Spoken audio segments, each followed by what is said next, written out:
Welcome back to my channel. म Sanjen Thapa. आजको भिडियोमा चाहिँ हामी प्रप चाहिँ सिलिन्डरलाई युज गर्छौं है। तपाईहरुको घरमा खाली सिलिन्डर छ भने बेटर, अझ बिगिनर्स अब अलिकति वेट छ भने अझै राम्रो। आजको वर्कआउटमा चाहिँ हामी स्ट्रेन्थ बिल्ड अपलाई फोकस छ। सो आज सिलिन्डरको मद्दतले चाहिँ हामी डिफरेन्ट बडी पार्ट्सलाई चाहिँ स्ट्रेन्थ बिल्ड अपको लागि चाहिँ हामी ट्रेनिङ गर्छौं है। ओके, यसमा पनि सबै हामीले अरु डेजहरु जस्तै यसमा पनि 10 वटा एक्सरसाइज छ। 10 reps बिस्तारै गर्ने, हतार गर्नु पर्दैन अनि एभ्री सेट्सको बिचमा चाहिँ हामीले चाहिँ 30 to 1 minute ब्रेक लिएर ब्याक टु ब्याक गर्छौं है।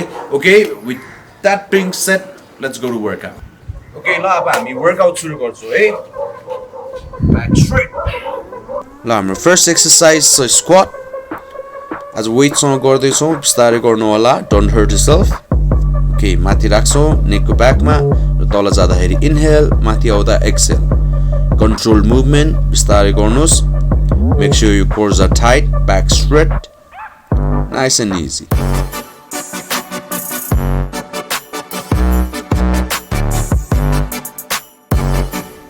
Okay, second exercise is shoulder press. आफ्नो मुखमा नगलाओस् भनेर तपाईले आफ्नो बडीलाई अलिकति लीन ब्याक गर्न सक्नुहुन्छ। तल आउँदाखेरि, माथि आउँदा एक्सेल गर्दै ब्याकलाई फेरि सिधा। फुल रेन्ज अफ मोसन गर्नुस्, नआत्तिकन। ओके, थर्ड एक्सरसाइज छ हामी स्क्वाट प्रेस अप गर्छौं।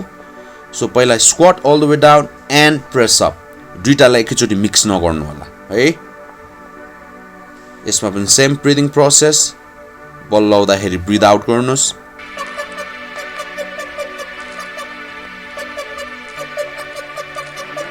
Back straight.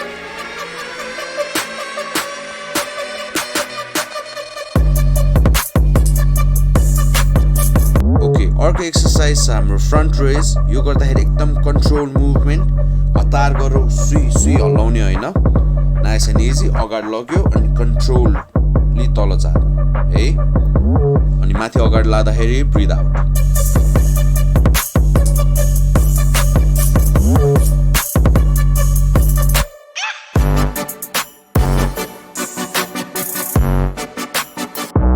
ओके, अब हाम्रो अर्को एक्सरसाइज छ फ्रन्ट लन्ज।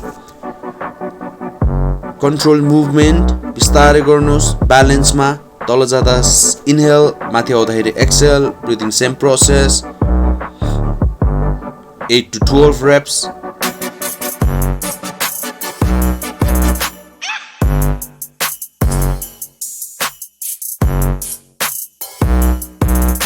ओके, अर्को एक्सरसाइज छ हाम्रो बेन्ड ओभर रो। ब्याकको लागि छ।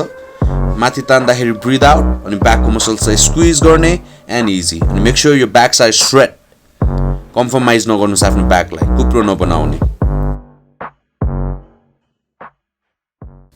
ओके, अर्को एक्सरसाइज छ हाम्रो बेन्च प्रेस।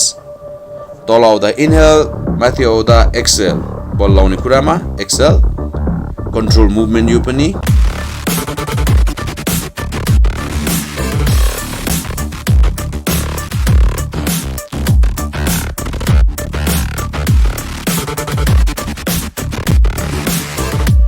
आफ्नो चेस्टको मसल्सलाई स्क्विज गर्नु माथि आउँदाखेरि। ओके, अब रेगुलर बाइसेप्स कर्ल छ।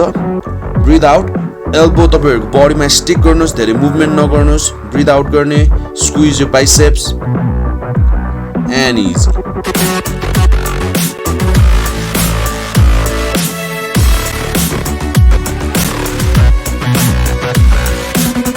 ल अब अर्को एक्सरसाइज पनि बाइसेप्सकै लागि छ। यसमा हामी के गर्छौं, रिभर्स ग्रिप्स। तलबाट समाति थियौं अघि, अब अहिले हामी माथिबाट समात्छौं।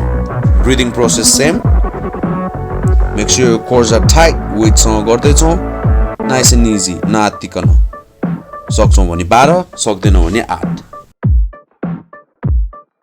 ओके, अब अर्को हामी डेडलिफ्ट गर्दै छौं। नीजलाई सिधा राख्नुस् है। तपाईको लेगको ब्याक पनि तनक्क तन्किनु पर्यो। ब्याकलाई सिधा and breathe out. Inhale and breathe out. माथि आउँदा ग्लुट्सलाई स्क्विज गर्नुस्। कन्ट्रोल मुभमेन्ट बिस्तारै गर्नुस्।